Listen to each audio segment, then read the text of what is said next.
Fala pessoal, tudo bem? Professor Maurício aqui. Vamos resolver mais um exercício de provas antigas aí do ENAD para ajudar vocês na preparação dessa prova, né, de maneira rápida e objetiva, tá bom? Então vamos lá ao exercício de hoje. Então o exercício de hoje, retirado do ENAD 2017, a questão número 24, tá? Aí eu vou dar uma lida e aí, como de costume, eu retomo alguns conceitos com vocês para facilitar aqui a resolução desse exercício, tá bom? Então, olha só, é falado aqui para a gente considerar uma situação em que, em um projeto industrial, seja necessária a especificação do tratamento térmico para a fabricação de duas peças, A e B, com as seguintes características, né? Então, temos duas peças, A e B, cada uma vai ter uma característica diferente. Qual que é a característica da peça A? Ela precisa ter resistência ao desgaste, né? E é fabricada com um aço que tem um alto teor de carbono, tá bom? Alto teor de carbono, aço alto teor de carbono. Peça B, quais as características que ela precisa ter? Ela precisa ter elevada ductilidade e boa usinabilidade. Usinabilidade é a capacidade de você usinar com facilidade, né? Então, habilidade, né? Então, normalmente a gente traduz aí como facilidade de usinar essa peça. E ela é fabricada através do processo de laminação a frio, tá bom? Acerca da situação descrita, avalie as afirmações a seguir quanto à eficácia no alívio de tensões internas. Antes de apresentar, né, essas afirmações, destacar aqui alguns pontos com vocês, tá? O primeiro, ele fala que a peça A precisa ter resistência ao desgaste, tá? E que mais? Que essa peça A, né, ela é feita de um aço que tem alto teor de carbono, tá bom?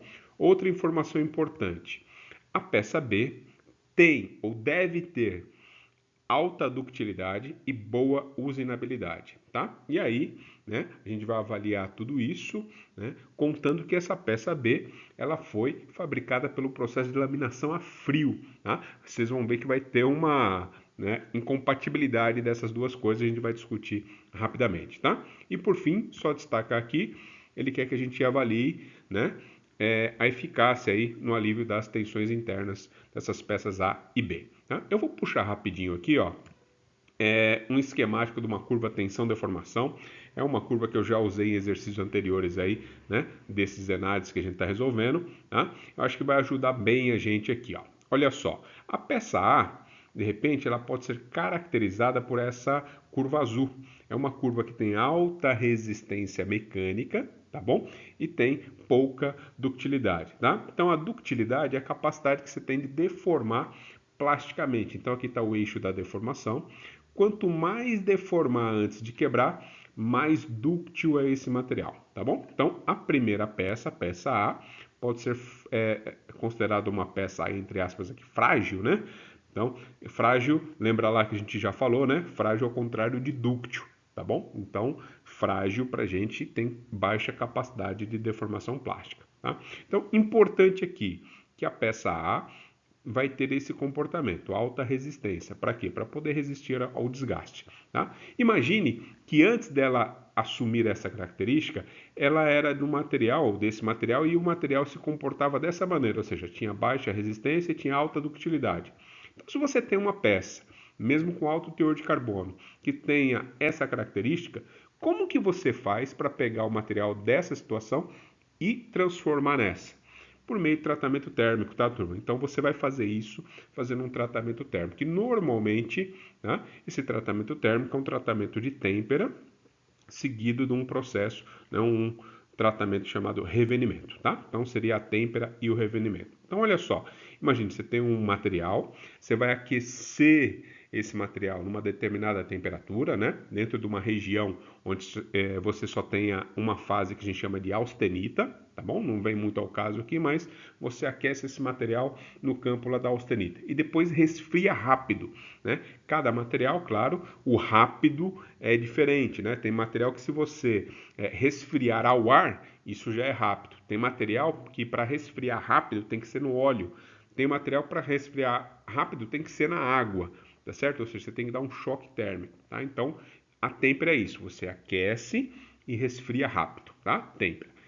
qual que é a característica da têmpera? O que, que ela fornece ao material? Ela te dá alta resistência mecânica, de repente uma resistência bem maior do que essa, só que a ductilidade, ou seja, a capacidade de deformar, é zero, praticamente zero. Então o que, que você faz na sequência? Você faz um revenimento, que ele vai dar uma aliviada nas tensões, vai diminuir um pouquinho a resistência, mas não é tanto, mas te dá um pouquinho de ductilidade, tá? Então imagine que você ficou com esse material azul, ou seja, você tinha um material vermelho, você temperou, ele veio para a condição aqui, né, desse material azul. Você temperou e reveniu, tá? Têmpera e revenimento. Legal? Pessoal, só chamar atenção que isso aqui é uma curva esquemática, tá bom? Ele deu aqui uma inclinação aqui, que é o modo de elasticidade, um diferente do outro. Se for o mesmo material, mesmo fazendo essa têmpera, essa inclinação não muda, é a mesma, tá? Então, repito, é só uma curva esquemática para a gente discutir o que pode acontecer, tá? Então, a gente imaginou o seguinte, que a peça A tinha esse comportamento da curva vermelha, eu temperei, fiz o revenimento e ela assumiu esse comportamento aqui da curva azul. Tá? Então, essa têmpera deu aqui ao material alta resistência mecânica e, em particular, eu chamo a atenção, já que esse material tem alto teor de carbono, esse material pode formar carbonetos. O que é formar carbonetos? O carbono que tem excesso aqui, ele combina, ele liga com outro elemento, né? Sei lá, num aço ferramenta, um tungstênio. Ele forma carbonetos de tungstênio. Esses carbonetos ajudam em muito o material na resistência ao desgaste, tá? Então, normalmente esses materiais sofrem têmpera e revenimento por dois motivos. A têmpera já dá alta resistência mecânica, o revenimento diminui um pouco a resistência, dá um pouco de ductilidade, mas também forma carbonetos, que é excelente para a resistência ao desgaste, tá? Então, o material A precisa passar por esse processo todo, tá? E o material B, turma? O material B tem uma informação aqui que ele é fabricado por laminação a frio, né? Laminação a frio, normalmente é você pegar o material na temperatura ambiente e deformar o material. Você passa lá o material por cilindros de laminação, certo? Quando você faz isso, o que acontece com o material? O material sofre encruamento. Encruamento, tá? Então, imagine, você tem esse material vermelho. Você deformou a frio, ou seja, você promoveu uma laminação a frio. Ele encruou. Se ele encruou, é como se ele passasse a ser esse material azul. Repetindo, né? Essa inclinação não muda, tá, turma? Porque aqui é uma curva esquemática. Essa curva deveria ter a mesma inclinação aqui para ser o mesmo material. Mas vale a pena a gente usar essa curva como referência. Então, você tem o material vermelho, você passa pelo processo de laminação a frio, ele assume a posição aqui da curva azul. Então, o material que tem alta resistência e baixa ductilidade, por quê? Porque ele sofreu encruamento. Mas não é isso que eles querem aqui no material B. O que eles querem do material B? Um material que tenha boa ductilidade, elevada ductilidade, boa usinabilidade, né? E que tenha sido fabricado em laminação a frio. Ou seja, quando você laminou, você veio para o material azul, mas você quer que ele tenha a característica do material vermelho. O que você faz para voltar aqui? Você pega, aquece esse material para fazer um tratamento térmico, mas não é têmpera, né? Não é aquecer e resfriar rápido, não. É você fazer um tratamento térmico chamado recozimento, tá? O recozimento, né? Se você imaginar que o material lá ele sofreu um alinhamento aí daqueles grãos todos, né? E alguns casos, antigamente, o pessoal olhava, né? Dava a impressão que aqueles grãos haviam desaparecido, né? Grão lá do material.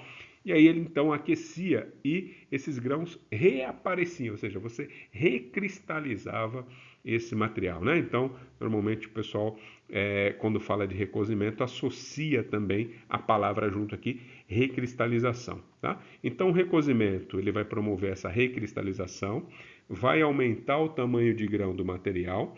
Aumentando o tamanho de grão, o que acontece?